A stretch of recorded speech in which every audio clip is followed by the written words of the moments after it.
Dear Mr. Tsomokos, Deputy Prime Minister and Minister Mikhailovich, Israeli investors, professionals, ladies and gentlemen. First of all, our embassy is very happy to support once again the Property and Infrastructure Conference that is taking place today. And I would like first of all to thank Mr. Tsomokos and his team for the wonderful cooperation. Israel is well known mostly in its innovation sector, and one can ask, what does Israel has to do with construction and property? So let me first start with some details and data and figures about the Israeli economy in order to understand where the construction sector exists or is in the Israeli economy. So first of all, the GDP per capita in Israel is around $40,000. Inflation today is 0.3. Unemployment in Israel is 4.2%, and public debt is 59%. So all these can be considered as important achievements, I think, for any country. When it comes to Israel, I think we can always talk about big success, not only important achievements. And this is for two reasons. First of all, because of the geopolitical, very specific geopolitical situation in which Israel lives. And secondly, in comparison to 1985, right before the economic restructure, you see in 30 years what happened to the Israeli economy. So Israel today is considered as technology-driven, services export-oriented economy, with 45% of its export is for high-tech. Our trading partners are Europe, Asia, and America, 1/3 of each about. What about the construction sector, and where is it? So construction sector in Israel is affected, as any construction sector, by forces, external and internal forces, demands, crisis, credit rates, and so on. But there is something very specific to Israel that I'm not sure exists in any other country and affects a lot the sector of construction in Israel. And this is the Israeli population. The uniqueness of the Israeli population is the growth. And this growth is thanks to two factors. One factor is the immigration to Israel, and the second, more stable, is the high natality. In 1948, we are now celebrating 70 years of establishment. In 1948, there were in Israel less than 1 million inhabitants. Today, we have 8.5 million. This is an enormous growth, and then I said this is thanks to two factors. One would be the immigration, and the second is the natality. When we talk about natality in Israel, Israel's annual population growth is about 2%. It's more than 3 times faster than other OECD average, which is around 0.6%. The average in Israel is about 3 children per woman, which is, in comparison to OECD, 1.7 is about the double. But maybe more important for the construction sector in Israel is the question of immigration. Israel is a country of immigrants, and it knew several peaks in its immigration. The first one was exactly when it was established 70 years ago, from 48 to 54, and the second when most of the Jews from Arab countries and Muslim countries were expelled or escaped and came to Israel. And of course, Holocaust survivors from Europe also came to Israel. The second peak was in the 90s, after this disintegration of the Soviet Union, where in a period of about 5 years, almost 1 million immigrants came to Israel. And this is, of course, a huge challenge for the construction in Israel. But more than a huge challenge, I would say that this is the driving force of the construction sector in Israel. In a sense, I would say, and I don't think I exaggerate, I would say that construction is part of our national ethos. When it comes to the strength of Israel, of talking about Israeli economy, we can talk about innovation, we can talk about everything. But something that is considered as national ethos would be mostly probably construction and maybe agriculture also in a way. because you have this idea of immigration country, of demographic question. You have a question of being surrounded by countries or by enemies that do not recognize your existence. And their message is go back to your countries where you came from. And our message is that we have been here for more than 2,000 years, which means that it's a kind of statement. And there are lots of songs and lots of culture around this idea of building the nation from nothing, building in the physical sense of the word. So we are talking about a national ethos.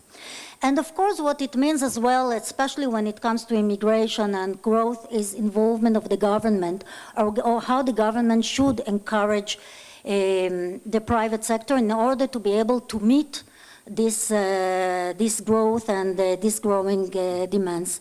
So at first, in the first years of our existence, at first, almost all construction was a result of government initiative and investment. Only from 1984, the numbers have started to reduce from 67 up to 16% in 1989.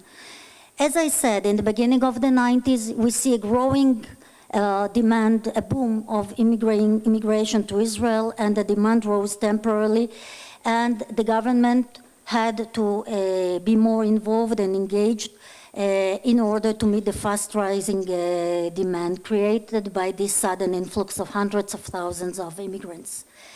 In the last few years, what we see in the Israeli construction sector is mostly general rise in the standard of living, important rise in standard of living in Israel, coming with immigration from relatively rich countries or very rich countries like the US, and especially from France and Belgium and European countries, and a growing interest of foreign investors in Israeli property, which means that it provoked a rapid increase not only in construction, but also in the most expensive class of apartments in Israel, especially in highly demanded cities like Jerusalem, Tel Aviv, etc.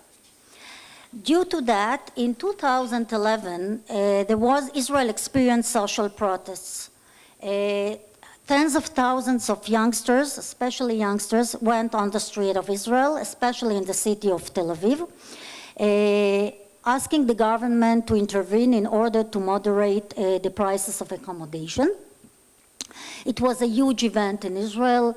You can imagine the main road of Tel Aviv with tens of thousands, not only protesters, but tents, and people living in tents for weeks and weeks, until the government took responsibility and was more engaged in trying to moderate the price growth and encourage construction, and especially in peripheral zones and for young couples. Today, and I heard from the minister the number here, it's very similar. The construction is about 6% of the GDP. It used to be much bigger in the past. And as you can imagine, I would not enter into details. You can imagine that during a time of high immigration to Israel, mostly is residentials, and when there is less immigration and less demand, in this case there is less residentials and more commercials and offices.